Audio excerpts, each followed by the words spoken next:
Today's lecture is on Assyrian nationalism, part 2. So the first period of the nationalistic efforts of the Assyrians, I often term as the role, involved the role of intellectuals and professionals. And these people were, for example, Baba Parhad and Benyamin Arsanis, Ashur Yusuf, Naum Fayq. Naum Fayq and Ashur Yusuf were in Western Assyria, say Freydun Bet Auraham, or known as Dr. Freydun Aturaya, was in Urmia and later in Taurus. And their role was really to encourage the production of literature. It isn't a movement that one can characterize as overtly political. In other words, they were not engaged in anything political at this time, especially in the prior to the First World War period, 1906, 1907. And we have their writings, and in particular in a newspaper called Kikhwa, published in Urmi. And Kikhwa is very, very rich with the thoughts of many of these men of letters and professionals, doctors and others, many of whom had Western educations and encouraged, even if they were men of the cloth, for example, Martuma Odu and others, encouraged a call to sort of humanism and a secular understanding of Assyrian ethnicity. They encouraged the study of language and encouraged its standardization. And there was a call for reclaiming the quote unquote lost past and identity of the Assyrians. This was a very important period in the formation of Assyrian nationalism. So to take one example in Benyamin Arsanis, Benyamin Arsanis wrote a very important article, I feel, which I translated many, many years ago.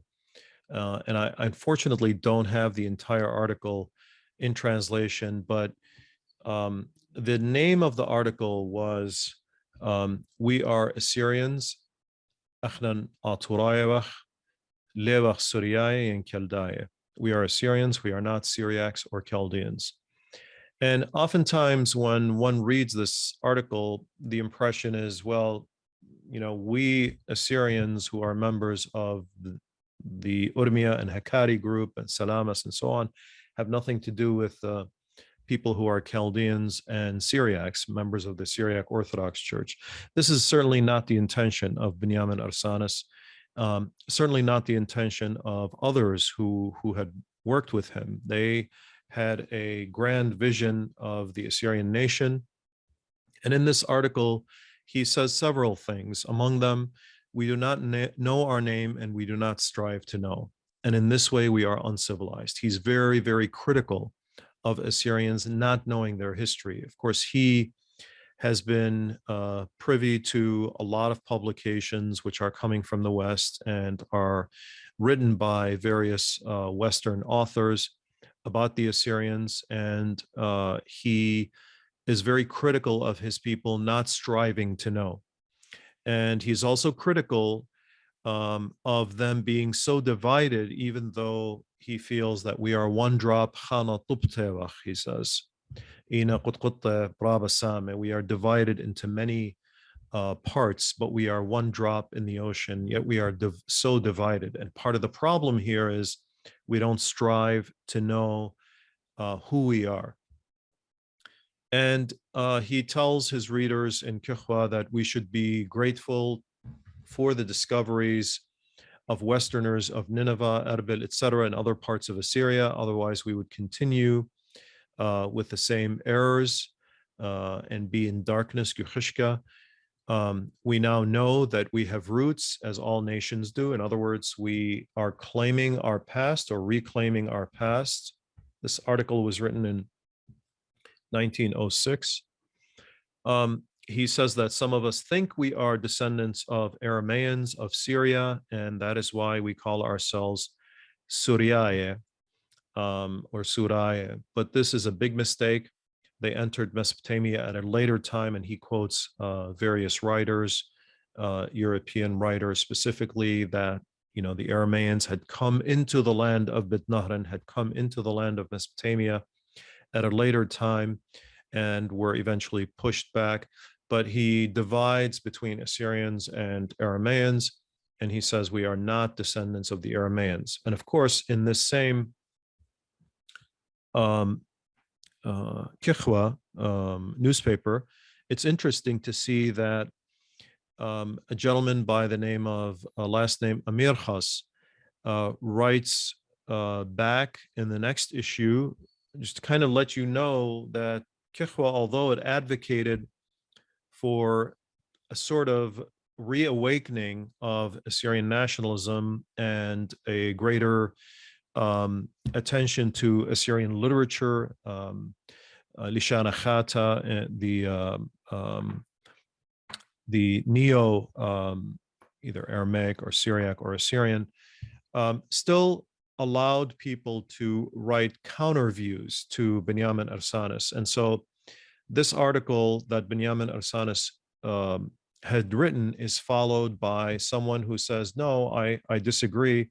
I don't think we should call ourselves Assyrians, Aturaya. Let's stick with the word Suraya or Suriaya, and that our origins are really Aramaean. We are really Aramaeans. We are not Assyrians, and who cares about Assyrians anyway, because they are disfavored, let's say, in the Old Testament.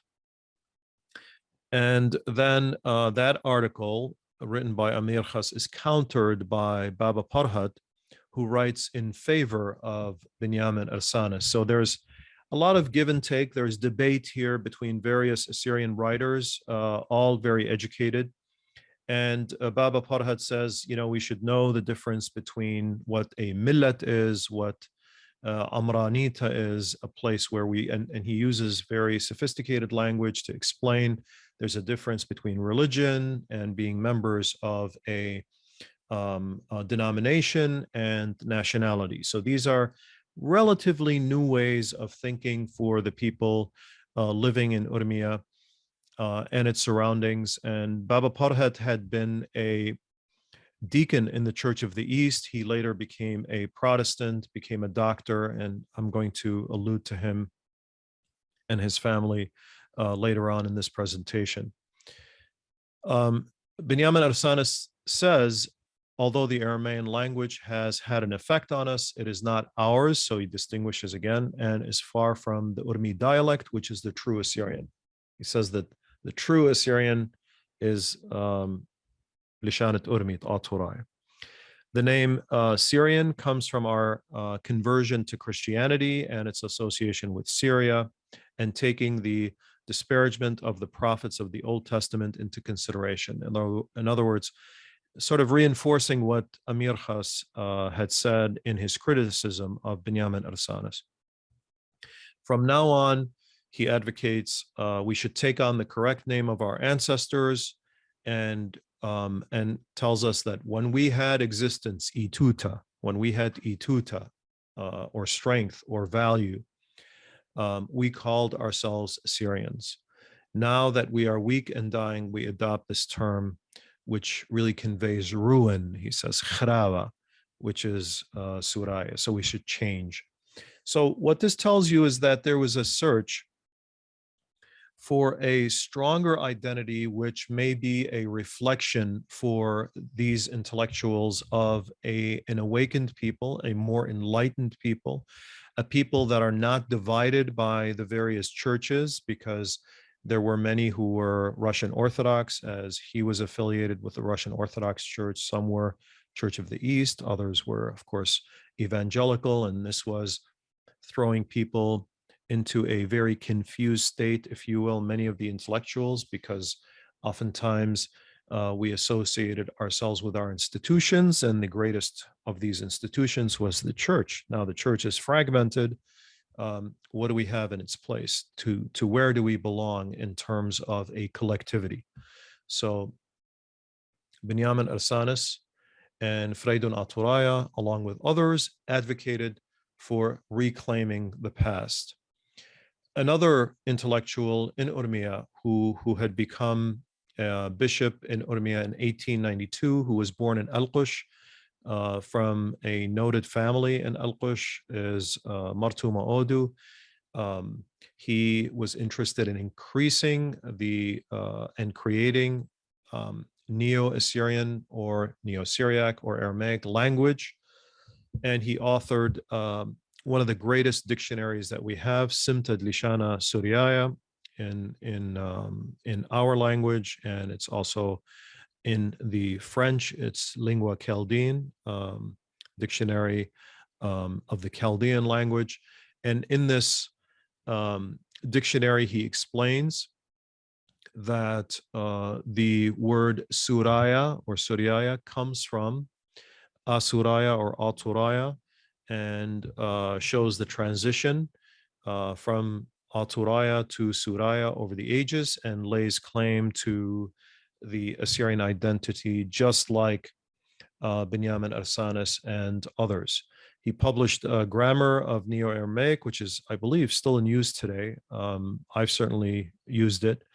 It was very clear that we are descendants of the ancient Assyrians, and advocates that although he is a member of the Chaldean Church, he is a metropolitan, metropolita, archbishop of the Chaldean Church. He advocates that we will find strength in unity and must strive for overall good, tota gawaneta, instead of dilaneta. So instead of particular. And again, is very clear about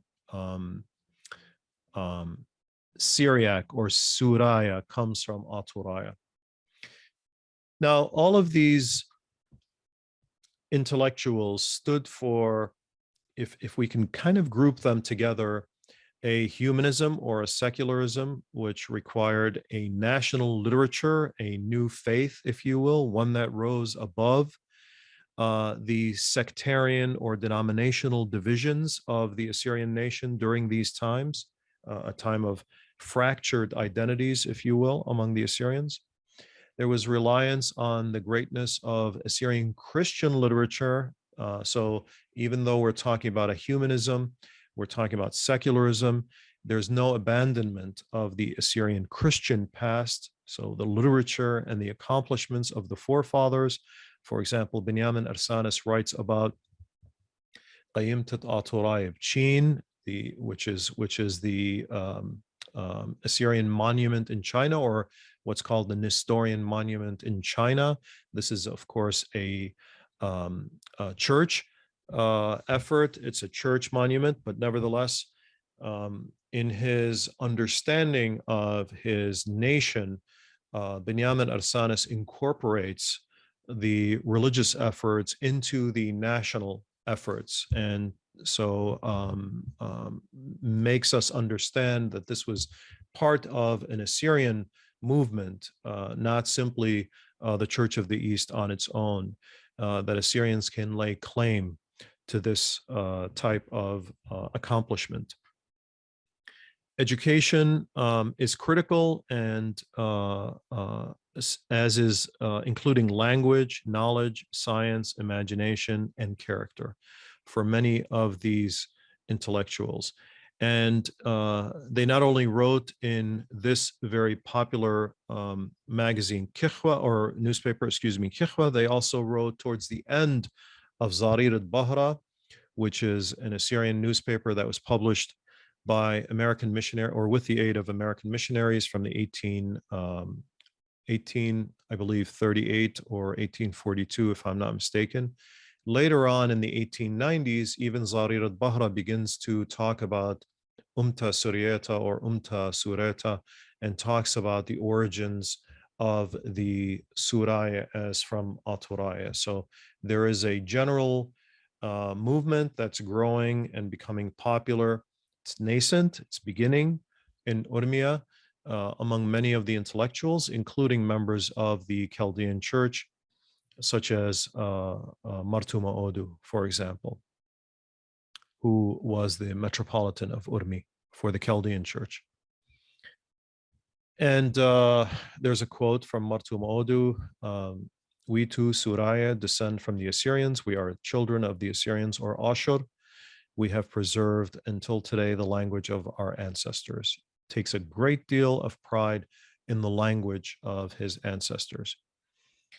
Now, a number of scholars have said, and you saw this in the reference made to Europeans by Benyamin Arsanis, John Joseph, Chip Coakley, David Wilmhurst, Adam Becker, and others attribute the discoveries of European explorers and archaeologists at Nineveh and other Assyrian cities to the discovery among the Assyrians of their past. So, in other words, the Assyrians really began to discover that they were Assyrian largely as a result of the efforts of these Europeans. But to this I say, so what? I mean, suppose someone discovers something and you come across certain knowledge about yourself. I mean, does it matter if that person is European or Assyrian or anything else? You've discovered, you've come upon a truth. And according to the Assyrians and to the Europeans, their interactions were friendly, were based on knowledge, just because Europeans discover artifacts, which, by the way, if you look carefully at many of these digs by Laird, if you look carefully at the photographs, you'll see that many Assyrians participated in these digs. But it takes, of course, the ability to read to be able to study, Assyrian history and to learn other languages and to be on top of the science being advanced. So people like Benyamin Arsanis, Baba Parhad, Freydun Aturaya, were Ashur Yusuf, Naum Faiq, and others were reading these sources and were privy to the production of all of this material that was coming from the West. And so it was knowledge. Bottom line, it was knowledge, and it was acquired by the Assyrians. But there was also, it is not fair because to say that this was strictly a European, because oftentimes we do hear this from, especially from the early John Joseph, that this was, this Assyrian nationalism is simply a European invention. That's not the case. We know that Assyrians had an understanding that they were separate, but there was an allegiance to a church. We have to understand the value of institutions in any type of society.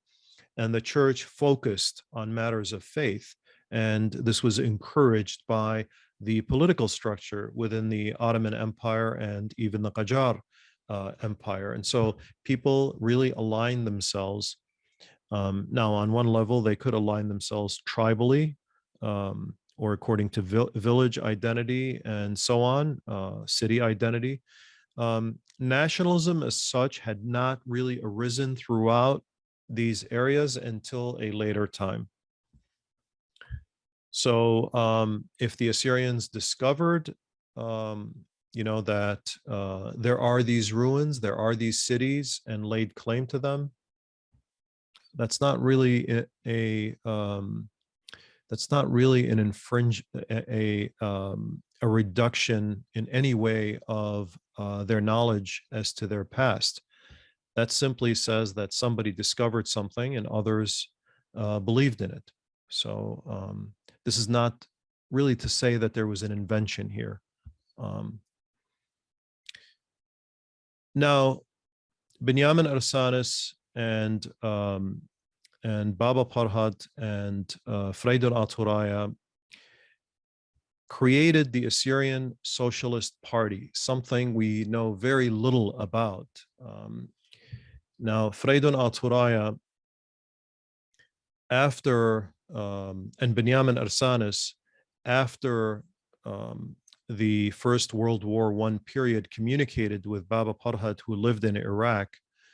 And unfortunately, many of those papers were destroyed because of fear in the 1970s of that these papers were nationalistic, concerned subjects were which were not permitted in Iraq, but there were apparently numerous correspondence between Benyamin Arsanis from Russia to Baba Parhad in Iraq, and earlier from Freydun Aturaya. The writings of Freydun were stored with Baba Parhad, but unfortunately, many of these are lost. But these three men worked together to establish something called the Assyrian Socialist Party, which of course did not gain much success, either because of the arrival of the First World War or because it just did not take off. There was no popular support for it. But there are references to this Assyrian Socialist Party. And of course, there's a reference to what is called the Urmia Manifesto, which was written by Freydun, Dr. Freydun Aturaya. And if we could just read, I'm not going to go over the entirety of the thing, to know a few things about it. First is that there's an understanding of Assyrian nationalism as encompassing more than one geographic area. So in other words, we're not talking about Urmia, we're not talking about Hakkari only. Freydun is talking about Urmia, Mosul, Tur Abdin. In fact, in his poetry, he portrays from Min Urmil Mosul. So there's a wide understanding, a comprehensive understanding of what the Assyrian nationality really is, and it encompasses Western Assyrians, Eastern Assyrians, it encompasses all sects, and is not limited by one denomination or even one adherence to an identity. Assyrians are viewed as equal. That's the first observation. The other observation is that Freydun advocates a socialist agenda in this manifesto. He is, of course, motivated by Marx. It is certainly a Marxist, Marx and Engels. A party of social democrats is to be organized to guide all workers in the present under the program of Marx and Engels. He tells us number 11 there.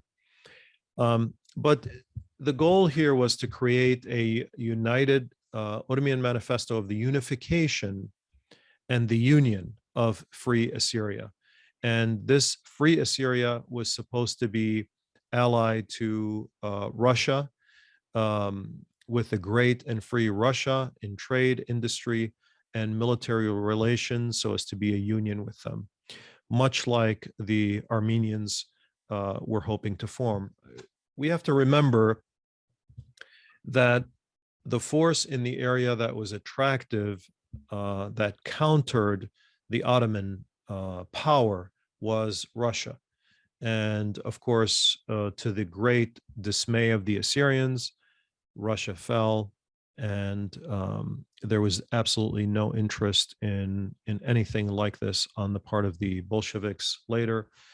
And so this program, if we put it into context, really did not carry weight, as it were. Nothing materialized.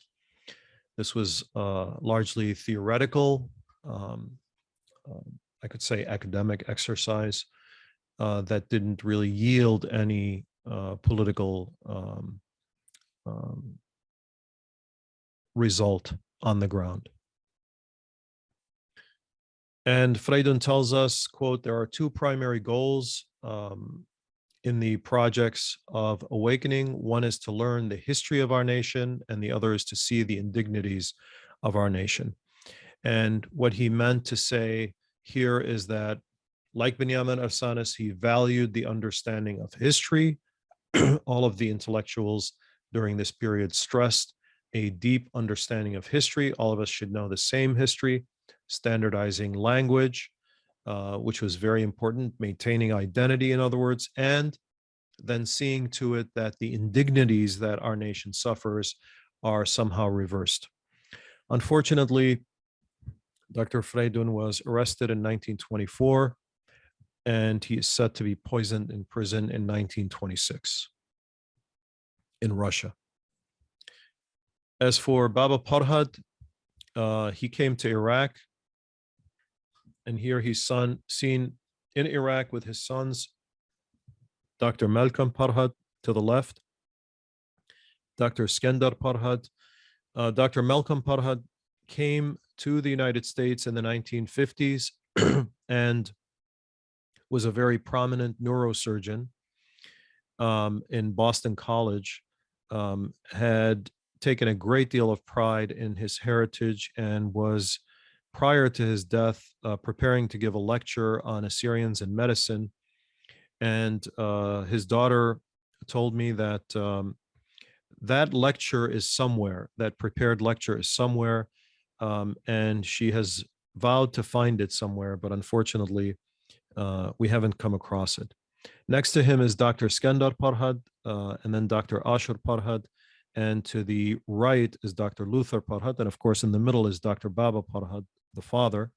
Sankhiru, who is known as Sam Parhad, was the youngest. He came to Chicago, lived in Chicago, and passed away. He was the only one who was not a doctor among the males in the family. And I reproduce this picture because really what was taught in Urmia by the nationalists was to encourage education, learning, and valuing of heritage. And all of the sons of Dr. Baba Parhad knew how to read and write in their language. Luther Parhad, by the way, to the extreme right, is the father of the artist Fred Parhad, who had constructed the Ashurbanipal monument in San Francisco and the Semiramis monument or sculpture.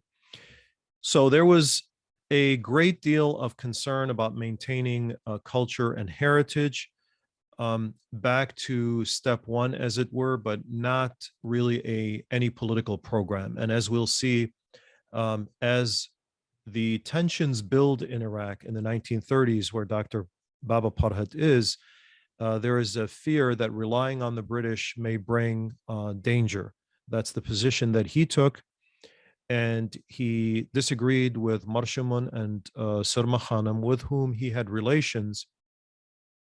And he encouraged actually a compromise with the government of Iraq rather than a conflict with the government of Iraq, and a great deal of care to be taken not to associate too much with the British. That brings to the end the intellectual period that Assyrian nationalism went through. The First World War period disrupted everything and displaced Assyrians from the Hakkari and Urmia and the Tur Abdin area and many other places. And this was a period when patriarchs and maliks led the movement, if you will, the escape and the movement toward the establishment of some solution for the Assyrian people. And this was a very practical necessity now. It wasn't simply an academic exercise. It wasn't a theoretical search for the truth. It was a practical exercise to find a solution to the plight of these people who had lost their homes and were being displaced. Of course, to be concerned about the collective entity, but also to be very concerned about the well-being of our people. There was a military plan that was undertaken by Agha Patros, who had been under the authority of Mar Benyamin, later worked with Marpolis and Surma Khanum, at times was in conflict with them.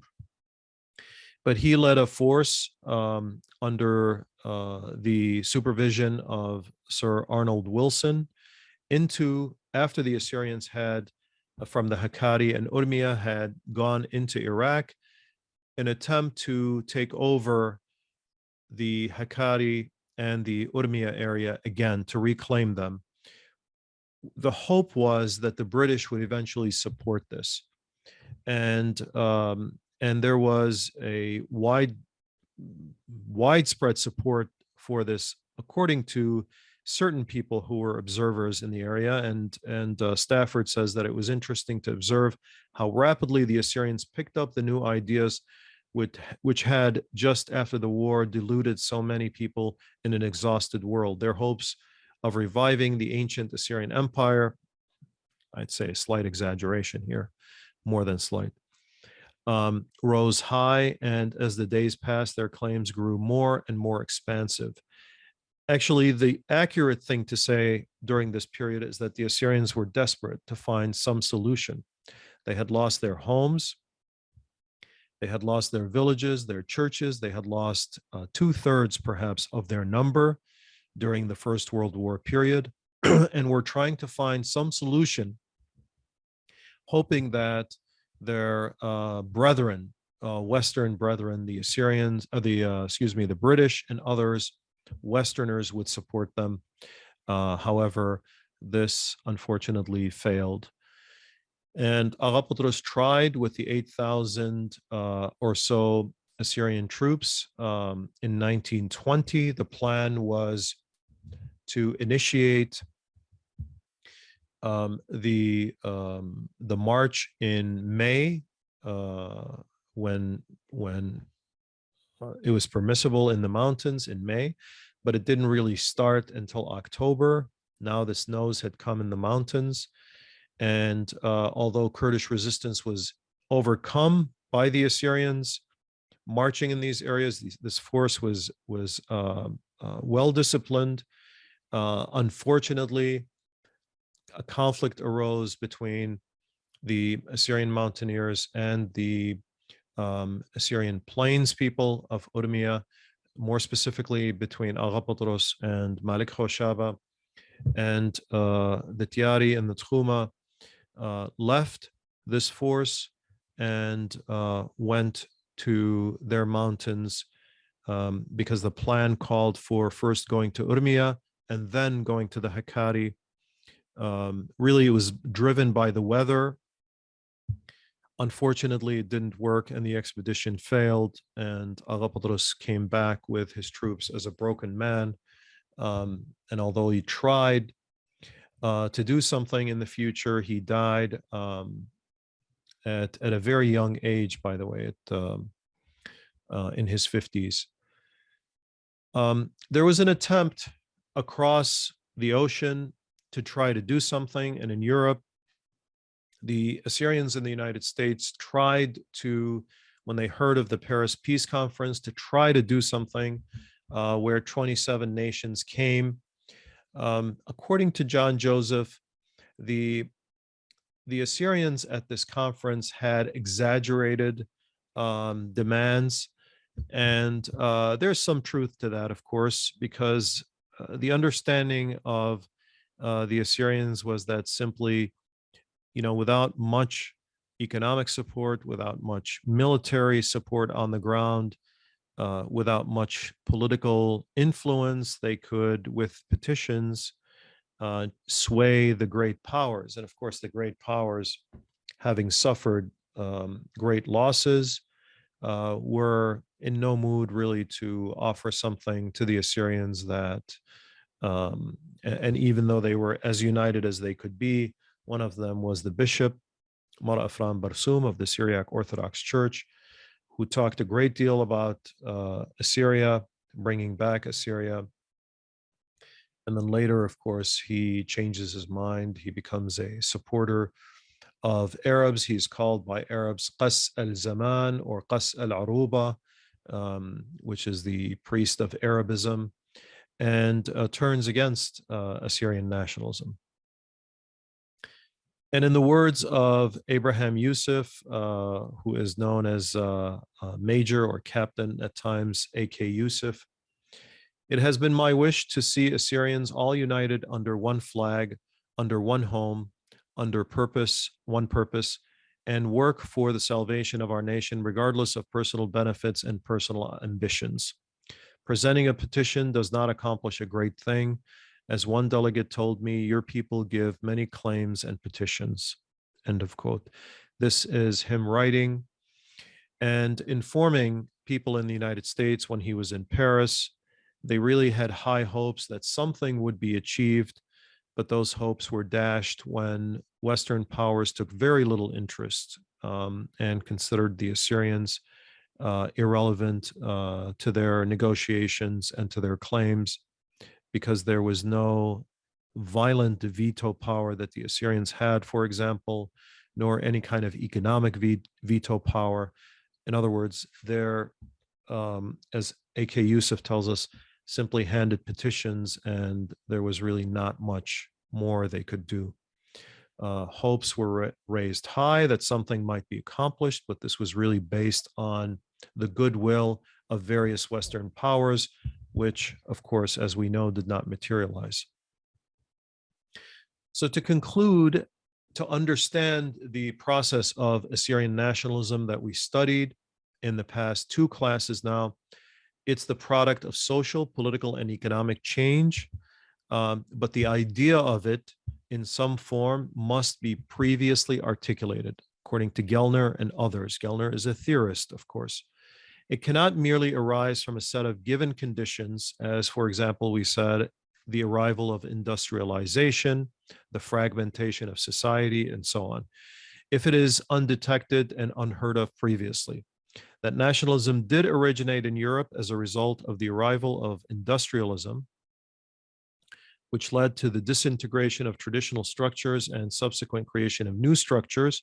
Remember, in the Assyrian case, you could say, we could argue that this happened, and this was described by Gellner, is not an applicable theory to any nationalism. It is merely a good description and historical lesson, a truism, and may or may not occur again, given the same circumstances. So nationalism may arise, and one could argue that it did arise in this way in the specifically the town of Urmia and spread among Assyrians. But again, we see when there are changes that, one could say nationalism also leads to fragmentation, such as the case of the Assyrians in Iraq. And we will talk about that in the classes coming.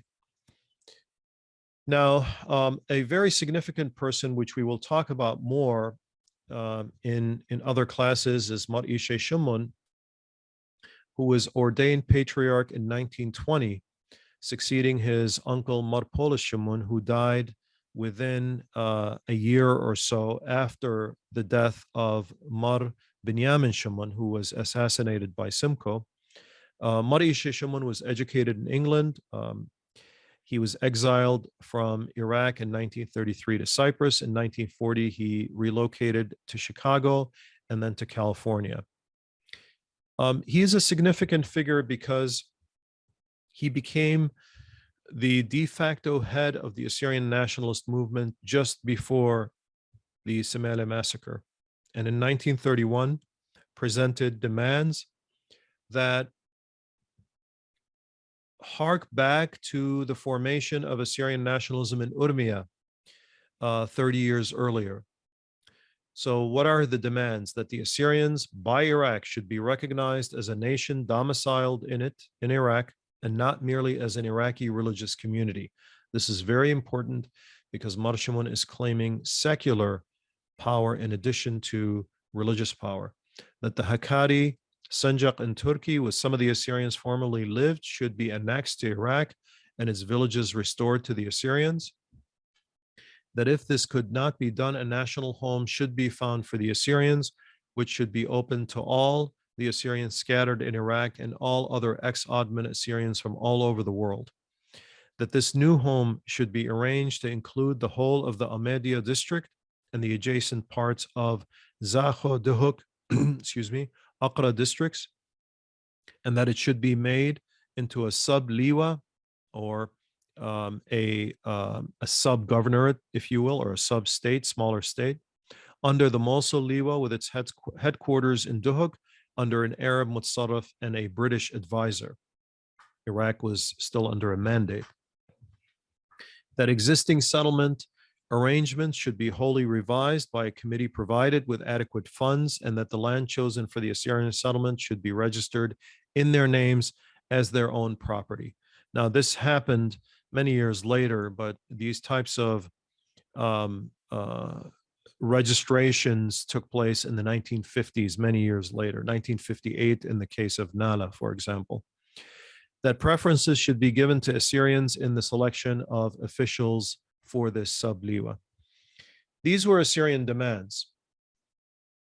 And these were presented to the government because the Marshamun was a young nationalist leader. He was not simply looking for religious recognition by the Iraqi government. He wasn't looking for religious status. And of course, when we talk about him, we're going to talk about the conflict within the Assyrians that arose as a result of Marshamun claiming this power at this time.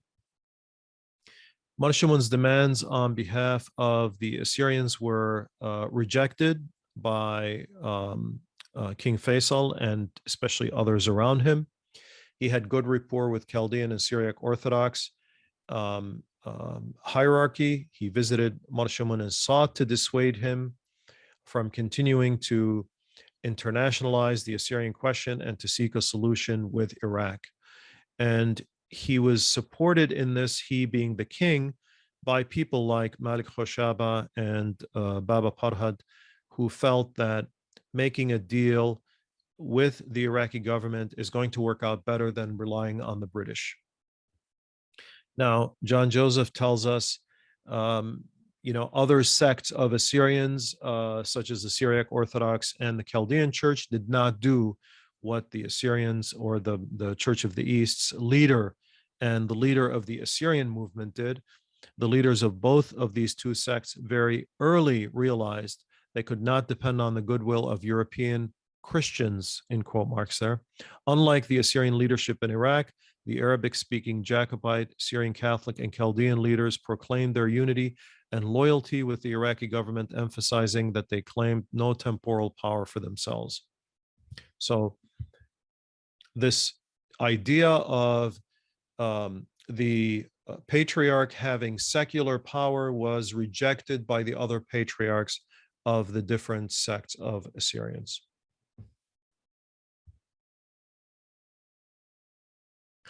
And the Marshamun family was exiled in its entirety to Cyprus in 1933. And along went Marshamun. The Assyrians lost their leadership, and the Assyrian movement was fractured, if you will, with Dr. Baba Parhad, for example, and Malik Khoshaba seeking compromise with the Iraqi government, whereas Malik Yaqub Ismail and Malik Loko, for example, taking action and feeling that they had no choice but to leave Iraq.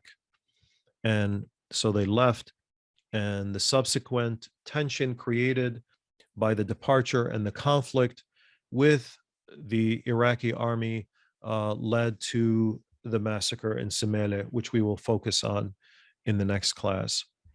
And it's important to know that the Semele massacre is viewed from different sides, and there's blame created by one side against another side.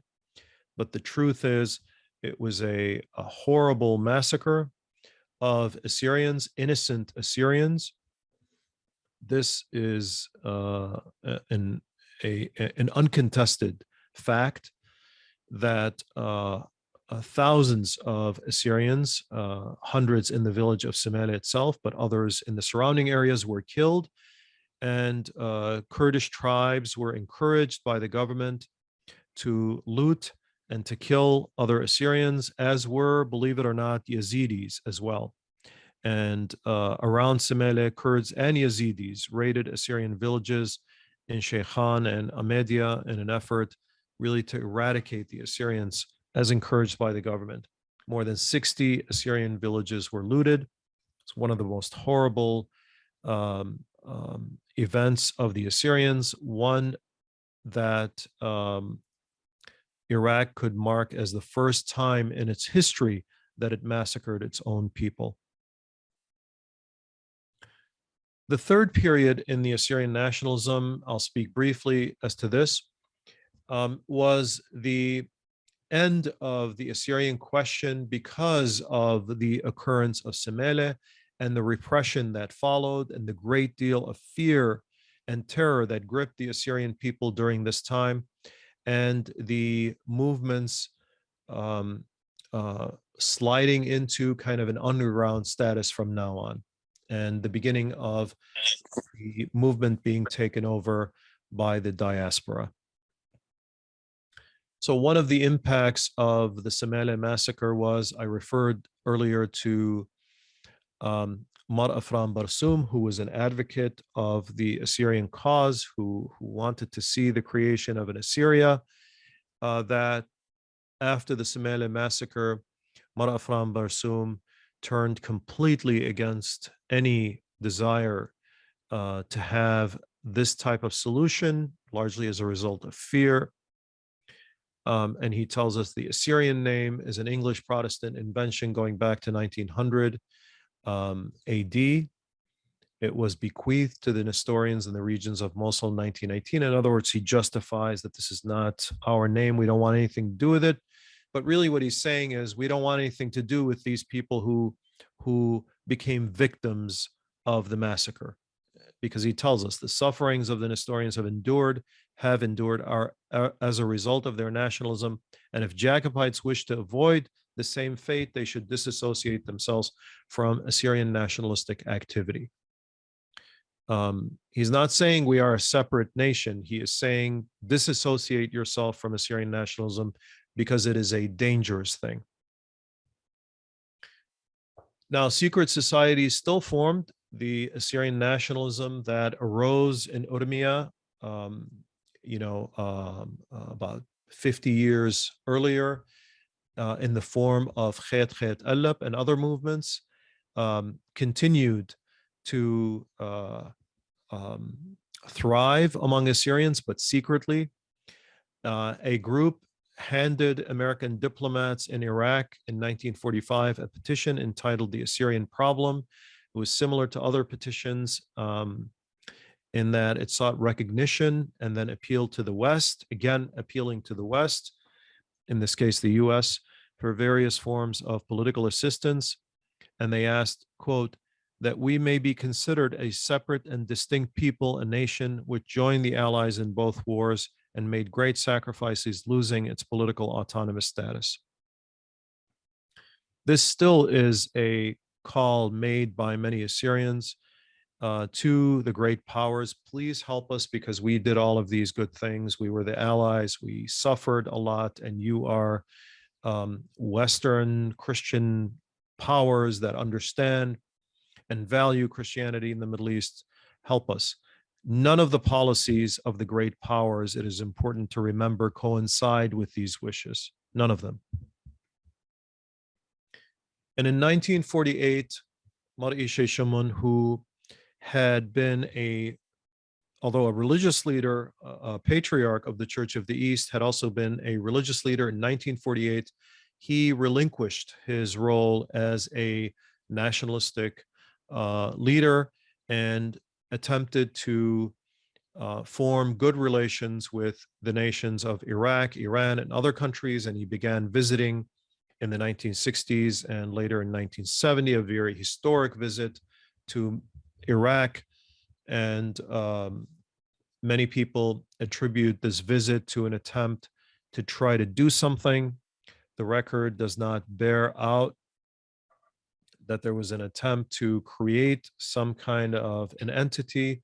Rather, it shows that the Assyrians really were trying under Mar Shimun to exist in peace and to maintain their identity, to maintain their cultural links to their past, to maintain their language, and so on. There was no overtly political facet to this. And I am going to talk more about, based on the interviews that I've done with a number of people who were in Baghdad during 1970 when Mar Shimun came to Iraq, and other people who knew him. What were the goals of Mar Shimun? How did he understand the situation in Iraq? How did the Iraqis view his arrival? You must remember he was exiled from Iraq in 1933 and then allowed to come back some 50 years later, 5 decades later.